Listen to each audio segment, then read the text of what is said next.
Ever thought about growing your own portobello mushrooms indoors? Imagine the freshness, the cost savings, and the sheer joy of harvesting your own. It's easier than you might think. Today, we're going to guide you on how to create a fruiting chamber for indoor portobello mushroom growth. Before we start, gather all necessary materials. A clear plastic container will serve as your mushroom's home, perlite for humidity control, a spray bottle for misting, and of course, your portobello mushroom spores for planting. With these items in hand, you're ready to start setting up your fruiting chamber. Now, let's dive into the setup process.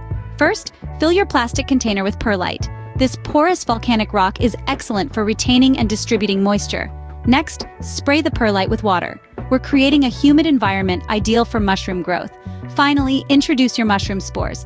Be careful, they're delicate. You can scatter them on the surface or bury them slightly, as long as they have contact with the moist perlite.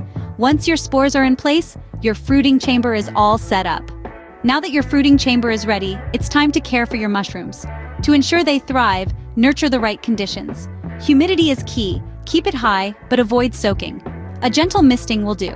Similarly, maintain a stable temperature, preferably in the mid-70s Fahrenheit. Lastly, mushrooms require light to grow, but not direct sunlight. A few hours of indirect light daily will suffice. With proper care, you'll have fresh, homegrown portobello mushrooms in no time.